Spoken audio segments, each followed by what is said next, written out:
A leitura de hoje, Reverência, uma fé na presença de Deus, dos Sermões Paroquiais e Simples, volume 5, por São John Henry Newman.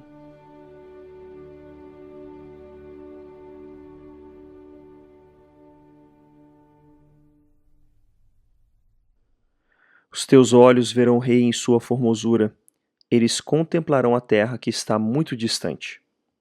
Isaías 33, 17. Apesar de não ter sido permitido a Moisés entrar na terra prometida, foi-lhe concedido um vislumbre à distância. Também a nós, apesar de ainda não sermos admitidos à glória celeste, nos é concedido, contudo, vermos muito, em preparação para vermos ainda mais. Cristo permanece no meio de nós em sua igreja, de modo verdadeiro, embora invisível, e por meio de seus preceitos cumpre para conosco, em sentido verdadeiro e suficiente, a promessa do texto. Já agora nos é permitido ver o Rei em sua formosura, vislumbrar a terra que está muito distante. As palavras do profeta dizem respeito tanto ao nosso estado presente, quanto ao estado dos santos na vida futura. Da glória futura é dito por São João: eles verão sua face, e seu nome estará em suas frontes. E sobre o presente, o próprio Isaías fala em passagens que podem ser tomadas como explanações do texto. A glória do Senhor será revelada, e toda a carne juntamente a verá. E novamente, eles verão a glória do Senhor e a excelência do nosso Deus. Nós não vemos Deus face a face sob o Evangelho, mas ainda assim, apesar de tudo, é verdade que conhecemos em parte. Nós vemos, embora seja como por um espelho, obscuramente, o que é muito mais do que qualquer outro que não seja cristão é capaz de fazer. O batismo, pelo qual nos tornamos cristãos, é uma iluminação, e Cristo, que é o objeto da nossa adoração, é também a luz pela qual adoramos. Tal visão é estranha para a maioria dos homens. Eles não percebem a presença de Cristo, nem admitem o dever de a perceber. Mesmo aqueles que não estão destituídos de hábitos de seriedade, esqueceram quase ou totalmente esse dever. Isto é evidente de imediato, pois, se não tivessem esquecido, não seriam tão deficientes em reverência como são. Não é exagero dizer que nos dias de hoje, o respeito e o temor foram praticamente descartados da religião. Sociedades inteiras ditas cristãs fazem quase um princípio fundamental renegar o dever de reverência. E nós mesmos, para quem, como filhos da Igreja, a reverência é uma herança especial, possuímos muito pouco dela e não sentimos a sua falta. Aqueles que, apesar de si mesmos, são influenciados pelo santo temor de Deus, muitas vezes se envergonham disso, chegam até a considerá-lo como um sinal de fraqueza de espírito, escondem o seu sentimento tanto quanto podem e, quando ridicularizados ou censurados por causa dele, não conseguem defendê-lo nem para si mesmos com razões inteligíveis.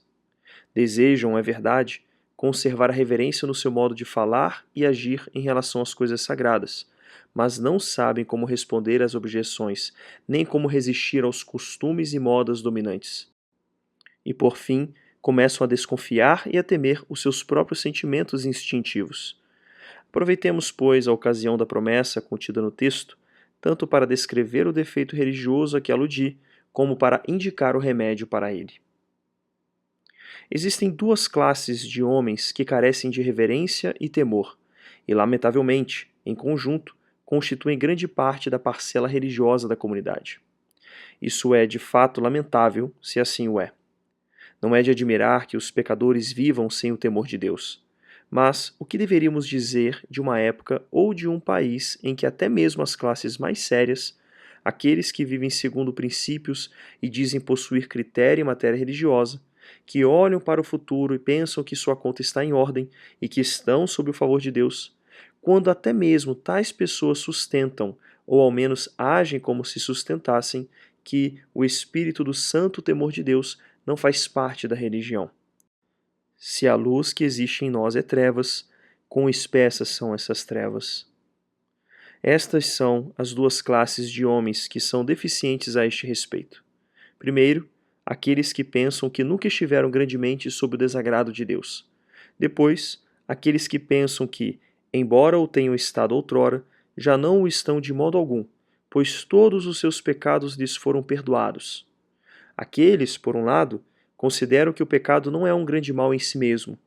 Estes, por outro, consideram que não é um grande mal neles, pois suas pessoas são aceitas em Cristo por causa da sua fé. Ora, é preciso observar que a existência do temor na religião não depende do fato de sermos pecadores. Está aquém disso. Ainda que fôssemos puros como os anjos, ainda assim dever-se-ia pensar que, diante dos olhos daquele em cuja presença os céus não são puros e os próprios anjos não estão isentos de tolice, não poderíamos senão temer. Os próprios serafins cobrem suas faces enquanto clamam glória. Mesmo que fosse verdade que o pecado não fosse um grande mal, ou não fosse um grande mal em nós, mesmo assim, o simples fato de Deus ser infinito e totalmente perfeito é um pensamento avassalador para as criaturas e para os homens mortais, e deve levar todos os que professam a religião a professar também o temor religioso, por mais natural que seja aos irreligiosos rejeitarem esse sentimento. E, em seguida, deve-se observar que não se trata aqui de uma disputa acerca de palavras, pois, à primeira vista, poderíamos ser tentados a pensar que a única questão é se a palavra temor é uma palavra boa ou ruim, que um a identifica com um pavor servil e outro com um piedoso respeito e temor, e que, portanto, os dois parecem se opor entre si, quando na verdade não se opõem, como se ambos concordassem que reverência é correta e o terror egoísta errado, e o único ponto entre eles fosse se, pela palavra temor, se entende terror ou reverência. Esse não é o caso. É uma questão não de palavras, mas de coisas, pois essas pessoas que estou descrevendo simplesmente consideram errado aquele estado de espírito que a Igreja Católica sempre prescreveu e que seus santos sempre exemplificaram. Para mostrar ser esse o caso, vou expor em poucas palavras quais são as duas correntes de opinião a que aludi, e qual é o defeito que, embora divirjam tão amplamente entre si, ambas têm em comum. A primeira classe de pessoas consiste naqueles que pensam que o credo católico é demasiado rigoroso, que sustentam que, para a salvação, não é necessário crer em nenhuma doutrina determinada, ou ao menos questionam essa necessidade, que dizem que não importa em que um homem acredita, desde que sua conduta seja respeitável e ordeira, que pensam que todos os ritos e cerimônias são meras minúcias, como dizem, e trivialidades, e que um homem agrada a Deus igualmente observando-os ou não, que talvez cheguem a duvidar se a morte de Cristo é, em sentido estrito, uma expiação pelo pecado do homem, que, quando pressionados, não admitem que ele seja Deus, em sentido próprio e literal, e que negam que o castigo dos ímpios seja eterno. Tais são os princípios, mais ou menos claramente apreendidos e professados, que caracterizam a primeira das duas classes de que falo. Os homens da outra classe são, em suas doutrinas formais, amplamente diferentes da anterior. Eles consideram que, apesar de terem sido por natureza filhos da ira, são agora, pela graça de Deus, tão cheios do seu favor que, se morressem nesse instante, teriam certeza do céu. Eles consideram que Deus os perdoa tão absolutamente suas faltas, dia após dia, que eles não têm do que prestar contas, nada pelo que serão julgados no último dia, que foram visitados pela graça de Deus de uma maneira completamente distinta de todos os demais, e são seus filhos em um sentido que os outros não são, e têm uma certeza de seu estado de salvação que lhes é peculiar, e um direito a promessas que o batismo não confere. Eles professam estar assim além do alcance de toda dúvida e ansiedade, e dizem que seriam miseráveis sem tal privilégio. Fiz alusão a essas duas correntes religiosas para mostrar quão amplamente deve estar difundido um sentimento que classes de homens tão contrárias têm em comum. Ora, aquilo em que concordam é o seguinte: em considerar Deus simplesmente como um Deus de amor, e não também de respeito e reverência. Uns entendendo por amor a benevolência, e outros a misericórdia, e, em consequência, Nem uns nem outros consideram o Deus Todo-Poderoso com temor. E os sinais da falta de temor, tanto em uns quanto em outros, que me propus a indicar, são os seguintes. Por exemplo, eles não têm escrúpulo ou hesitações em falar livremente de Deus Todo-Poderoso. Eles usam seu nome com tanta familiaridade e leveza como se fossem pecadores declarados. Uma classe adota um conjunto de palavras para designar o Deus Todo-Poderoso que elimina a ideia de sua personalidade, falando Deus como a deidade ou o ser divino, as quais, tal como eles as usam, são de todas as mais aptas a afastar da mente o pensamento de um governador vivo e inteligente, seu salvador e seu juiz. A outra classe de homens, indo para o outro extremo, mas com o mesmo resultado, usa livremente aquele nome incomunicável pelo qual ele se dignou manifestar-nos as suas perfeições.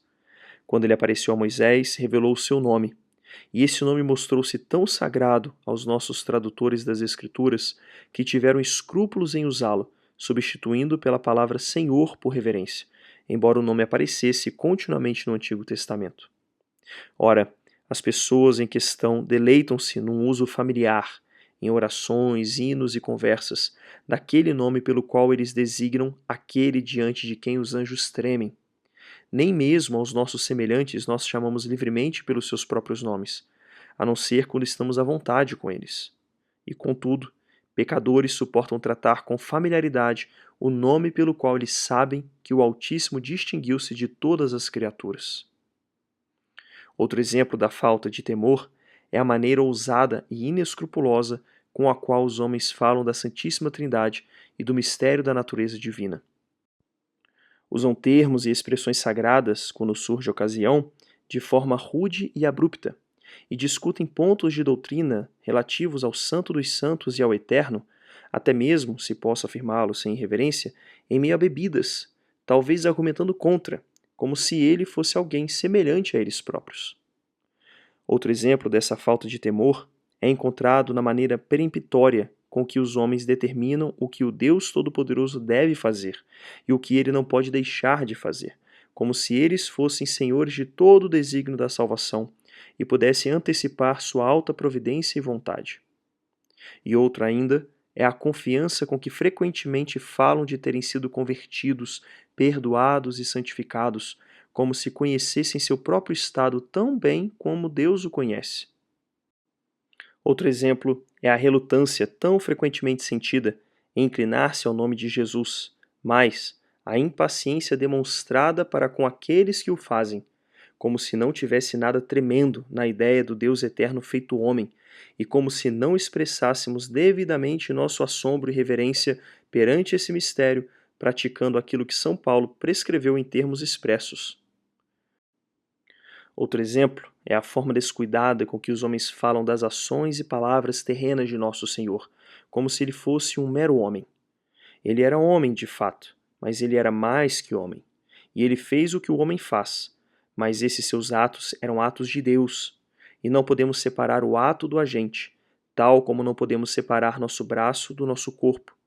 Mas, apesar disso, muitos tendem a usar linguagem rude, familiar e profana ao referirem-se à infância, juventude e ministério do seu Deus, embora ele seja o seu Deus.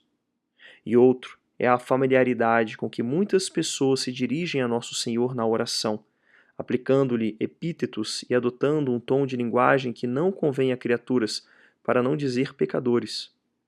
E outro exemplo é o modo geral de rezar.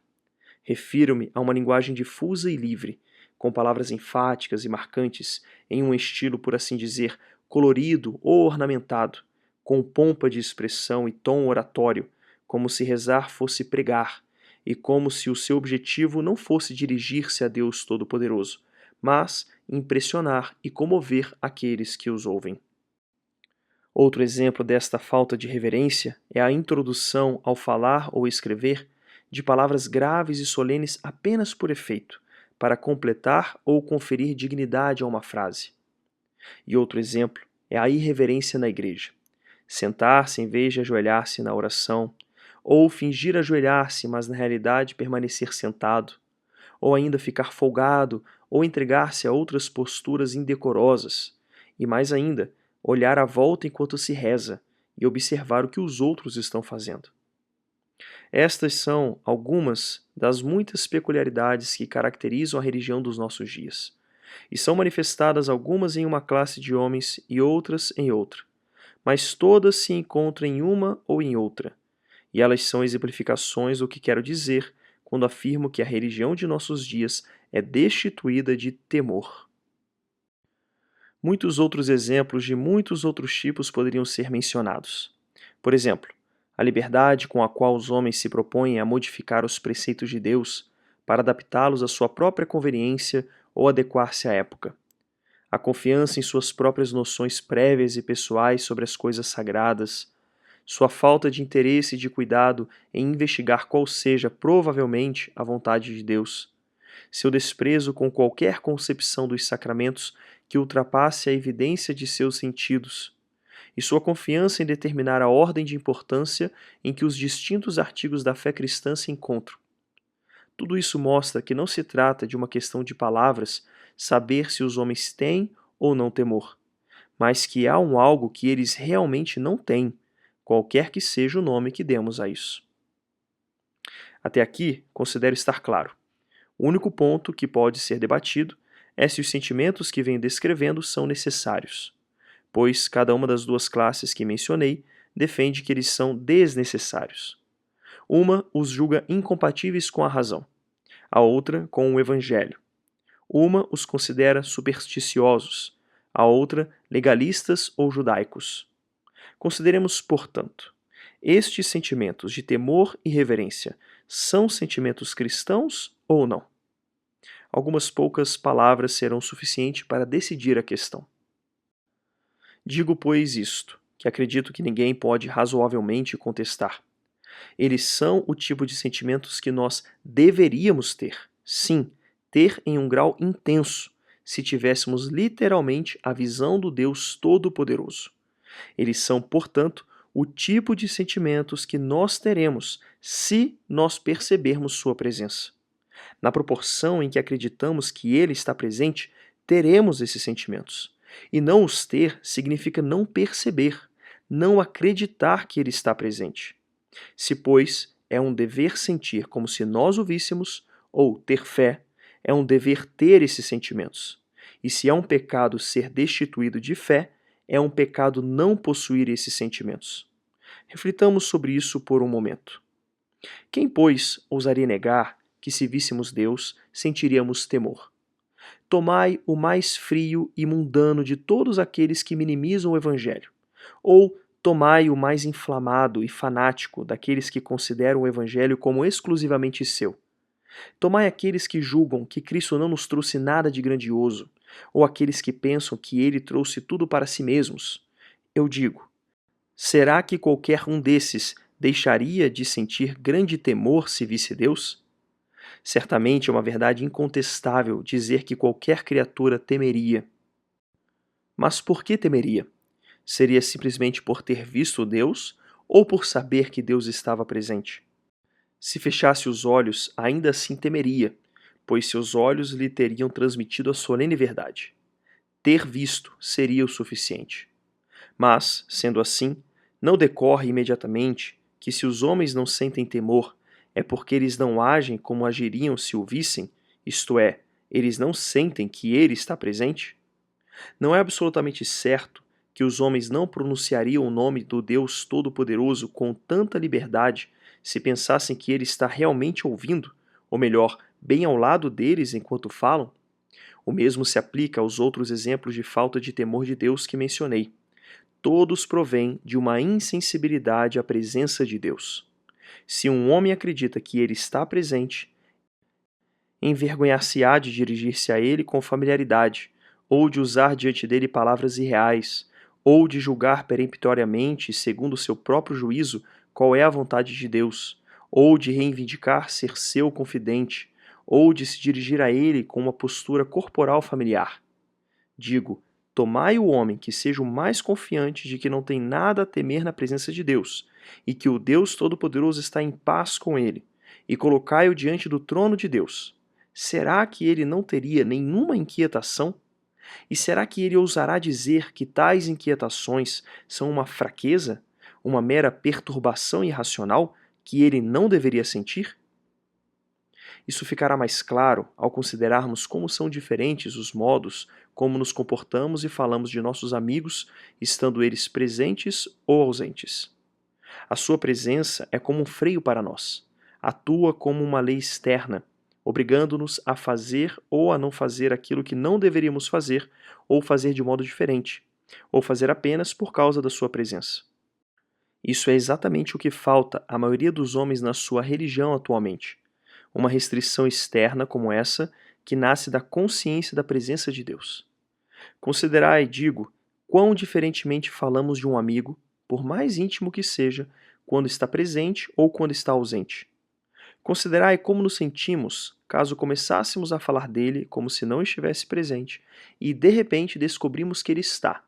E isso mesmo quando temos consciência de não ter senão amor e sinceridade para com ele. Há um tom de voz e uma maneira de falar sobre pessoas ausentes que consideraríamos desrespeitoso ou ao menos indelicado se estivessem presentes.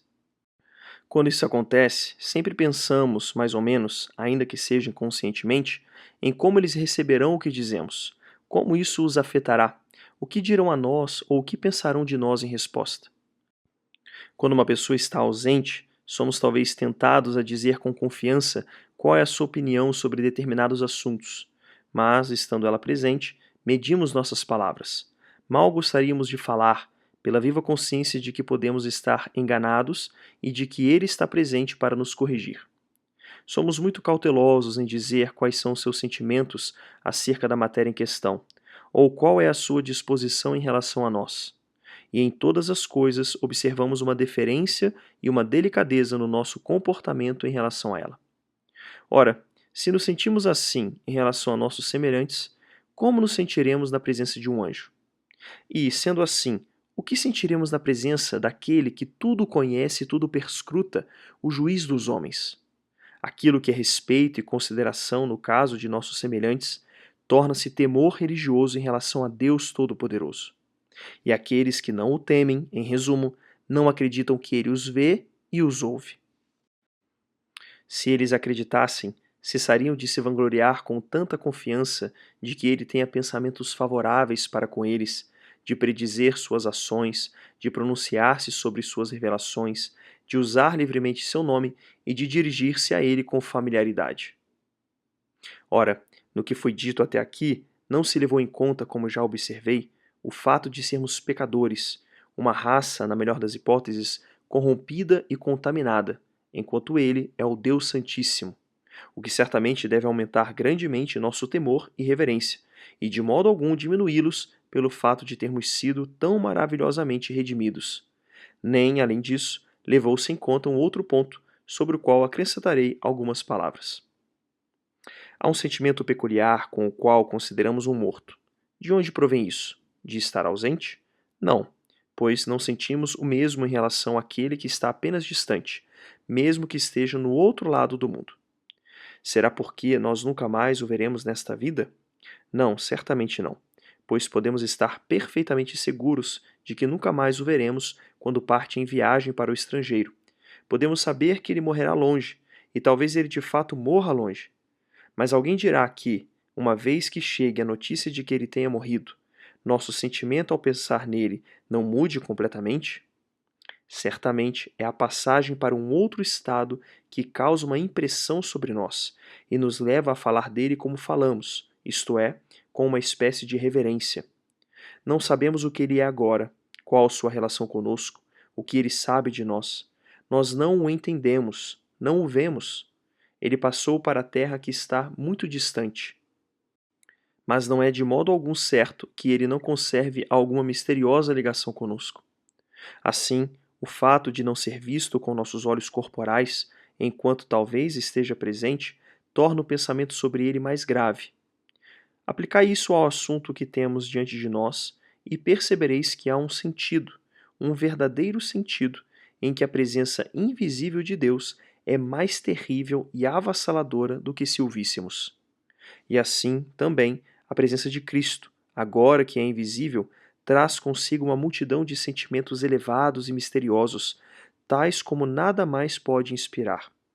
O pensamento de nosso Salvador ausente, e no entanto presente, é como o de um amigo que foi tirado de nós, mas que, por assim dizer, retornou a nós em sonho, apesar de, neste caso, não em sonho, mas em realidade e verdade. Quando ele estava para partir, ele disse aos seus discípulos: Eu vos verei novamente, e vosso coração se alegrará.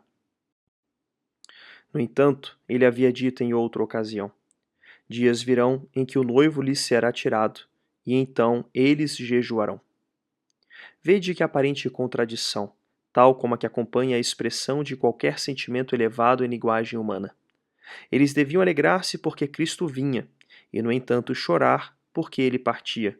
Isto é, ter um sentimento tão refinado, tão estranho e novo, que nada se podia dizer a seu respeito, exceto que combinava em um só tudo o que havia de doce e consolador em sentimentos humanos contrários, tal como normalmente se experimenta. Assim como se diz que certos frutos preciosos da terra têm o sabor de todos os outros ao mesmo tempo, não porque não sejam realmente distintos de todos os outros, mas por serem melhor descritos dessa maneira quando queremos aproximar-nos o máximo possível da verdade, assim também o estado de espírito daqueles que acreditam que o Filho de Deus está aqui e ao mesmo tempo ausente, está à direita de Deus, mas na sua própria carne e sangue entre nós, está presente, embora invisível, é um estado tanto de alegria e de dor, ou melhor, um estado acima de ambas. Um sentimento de reverência, admiração e louvor que não pode ser melhor expresso do que pela palavra das Escrituras, temor. Ou pelas palavras do Santo Jó, embora ele falasse em meio à aflição e não como quem possuísse uma bênção. Se eu vou para o Oriente, ele não aparece. Se para o Ocidente, não o percebo. Se continuo para a esquerda, não o alcanço. Se me volto à direita, não o vejo. Por isso, me perturbo por comparecer perante sua face, e olhando para ele, sou agitado pelo temor. Para concluir, já foi dito o suficiente para demonstrar que o temor de Deus deve ser um dever. Se viver como na presença de Deus é um dever. Deve ser um privilégio do Evangelho, se a visão espiritual do Rei em sua formosura for um dos seus privilégios. O temor decorre necessariamente da fé, como seria evidente, mesmo que não houvesse nenhum texto na Bíblia que o dissesse. Mas, de fato, como é quase desnecessário dizer, as Escrituras estão repletas de preceitos que nos mandam temer a Deus. Tais são as palavras do sábio. O temor do Senhor é o princípio da sabedoria. Tal é também o terceiro mandamento, no qual somos solenemente ordenados a não tomar o nome de Deus em vão. Tal é a declaração do profeta Abacuque, que, começando por afirmar "o justo viverá pela sua fé", termina dizendo "o Senhor está no seu templo santo, que toda a terra cale-se diante dele". Tal é a declaração de São Paulo, que, do mesmo modo, depois de ter discorrido longamente sobre a fé como fundamento daquilo que ainda se espera e prova de realidades que não se veem, acrescenta: sejamos gratos, e assim sirvamos a Deus de modo a agradar-lhe, com piedade e temor. Tal é o relato de São Lucas sobre a igreja militante na terra, que andava no temor do Senhor e com a consolação do Espírito Santo crescia em número. Tal é o relato de São João da igreja triunfante no céu. Quem não temerá, Senhor, e não glorificará o teu nome? Só tu és santo. Tal é o sentimento registrado dos 3 apóstolos no Monte da Transfiguração, os quais, ao ouvirem a voz de Deus, caíram com o rosto por terra e ficaram com muito medo. E agora, assim sendo, pode haver algo mais claro de que falta de temor é nada mais que falta de fé e de que, em consequência, nós, nesta época, nos aproximamos, em nosso espírito religioso, daquele dia mau do qual está escrito: o Filho do Homem, porém, quando vier, encontrará fé sobre a terra? Será de admirar que não tenhamos temor em nossas palavras e em nosso trato mútuo, quando não exercitamos atos de fé? O que são, vós perguntareis, atos de fé? São tais como estes: vir frequentemente à oração é um ato de fé. Ajoelhar-se em vez de sentar-se é um ato de fé. Esforçar-se por estar atento às orações é um ato de fé. Comportar-se na casa de Deus de um modo diferente do que fariam em um lugar comum é um ato de fé. Vir até ela em dias de semana, bem como aos domingos, é um ato de fé. Aproximar-se frequentemente do Santíssimo Sacramento é um ato de fé. E permanecer em silêncio e em reverência durante o serviço sagrado é um ato de fé. Todos esses são atos de fé, porque todos são atos tais que deveríamos realizar se víssemos e ouvíssemos aquele que está presente, embora com os olhos do corpo não o vejamos nem o ouçamos. Mas, felizes os que não viram e creram, pois estáis certos, se agirmos assim, seremos, pela graça de Deus, gradualmente dotados do espírito do seu santo temor. Com o tempo, no nosso modo de falar e de agir, nos nossos serviços religiosos e na nossa conduta diária, manifestaremos, não por constrangimento ou esforço, mas espontânea e naturalmente, que o tememos enquanto o amamos.